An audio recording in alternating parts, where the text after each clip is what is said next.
আজিতো এজন আহিব আৰু তেওঁৰ পৰা আমি বাকি কেইজনৰ তেওঁ ইনফেক্ট আহিয়ে পাম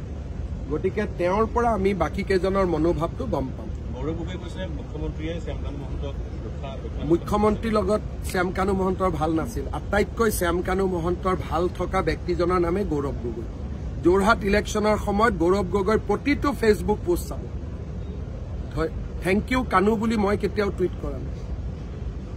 হনা পিটিকা বুন্দিয়া ভুজিয়া গৌৰৱ গগৈ আৰু শ্যাম কানু মহন্তৰ আছিল শ্যাম কানু মহন্তৰ ককায়েকৰ লগত মই একেলগে কাম কৰিছো মুখ্যমন্ত্ৰী হলে ডিজিপি থাকিব কিন্তু মোৰ বুন্দিয়া ভুজিয়া নাছিল গৌৰৱ গগৈ আৰু শ্যাম কানু মহন্তৰ বুন্দিয়া ভুজিয়া হয় শ্যাম কানু মহন্তৰ যোৰহাট ইলেকশ্যনৰ সময়ত প্ৰত্যেকটো টুইট চাও তিনি গগৈৰ ওপৰত শ্যাম কানু মহন্তই লিখা ছচিয়েল মিডিয়া পোষ্টবিলাক আপোনালোকে পঢ়ক গতিকে তেওঁৰ লগত যাৰ ভাল দুদিন পিছত কব মোৰ ল'ৰা ছোৱালীৰ লগত হিমন্ত বিশ্ব শৰ্মাৰহে ভাল তেওঁলোক কেনেকে ব্ৰিটিছ হল মইতো গম নাপাওঁ হিমন্ত দাহে কৰি দিছে দুদিন পিছত তেনেকুৱা হ'বগৈ এইটোতো পুৰা ৰাজনীতিয়ে কৰি আছে না জুবিনৰ অনুৰাগীবিলাক খুব সন্তুষ্ট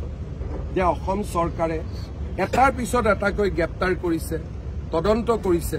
আৰু জুবিনৰ অনুৰাগীসকলে ভাবিবই পৰা নাছিল যে অসম চৰকাৰে ইমান ক্ষিপ্ৰতাৰে কাম কৰিব প্ৰত্যেকজন জুবিনৰ অনুৰাগী মোৰ মোবাইলত মেছেজ দি ভৰ্তি হৈ আছে কেনেকৈ আপুনি ছিংগাপুৰৰ পৰা আনিলে তেওঁক বিদায় দিলে ইমান ধুনীয়া মাটিত তেওঁক শেষ বিদায় দিলে জুবিনৰ অনুৰাগীবিলাকতো এতিয়া 10% মোৰে অনুৰাগী হৈ গৈছে যে জুবিন দাক আপুনি ইমান সন্মান কৰিছে আৰু জুবিনৰ অনুৰাগীৰ ভিতৰতো মই নিজেও আছো মোৰ দেউতাৰ গান কোনে বনাইছিলে জুবিনে বনাইছিলে জুবিনৰ অনুৰাগীৰ কম্পিটিশ্যন হলে মোৰো নামটো 1ৰ পৰা 10ৰ ভিতৰত থাকিবই জুবিন জীয়াই থাকোতে জুবিনৰ ভাল কোনে কৈছিল অখিল গগৈ কৈছিল নে লুৰিণজ্যোতি গগৈ কৈছিল নে গৌৰৱ গগৈ কৈছিল নে হিমন্ত বিশ্ব শৰ্মাই কৈছিল মই জুবিনৰ ওপৰত যেতিয়া আক্ৰমণ হৈছিল 2020ত মই কি কৈছিলো যে মৃত্যুৰ পিছত জুবিনক সন্মান দিব নালাগে জীয়াই থাকোতে জুবিনক সন্মান দিয়ক ভূপেন হাজৰিকাক আমি জীয়াই থাকোতে সন্মান নিদিলো মৃত্যুৰ পিছত যিমানে সন্মান নিদি কিয় তেওঁ দেখা নাপাব 2020 চনত মোৰ এতিয়াও ফেচবুক পোষ্ট মোৰ আপলোড হৈ আছে মই কৈছিলো জুবিনক জীয়াই থাকোতে সন্মান দিয়ক গতিকে হেতুটো আপোনালোকেও কোনো লিখা নাছিল মইহে লিখিছিলো গৌৰৱ গগৈ লিখিছিল নেকি কোনে লিখিছিলে হিমন্ত বিশ্ব শৰ্মাই লিখিছিলে গতিকে জুবিনৰ অনুৰাগীৰ ভিতৰত মোৰ নম্বৰটো আহি যাব আৰু নিজৰ ককায়েক হিচাপে আহিব গতিকে এইকাৰণে মোৰ লগত আমাক লৈতো মানুহ ভীষণ সন্তুষ্ট যে জুবিনক ইমানখিনি আমি সন্মান দিছো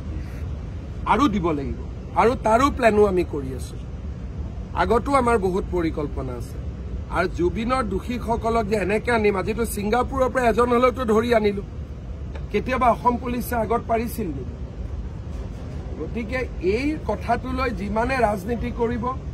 মইতো ৰাজনীতি কৰাটো নিবিচাৰো কিন্তু ৰাজনীতি কৰিলে লাভটো মোৰ হ'ব সেইকাৰণে ৰাজনীতি কৰক নকৰক কংগ্ৰেছে চাই লওক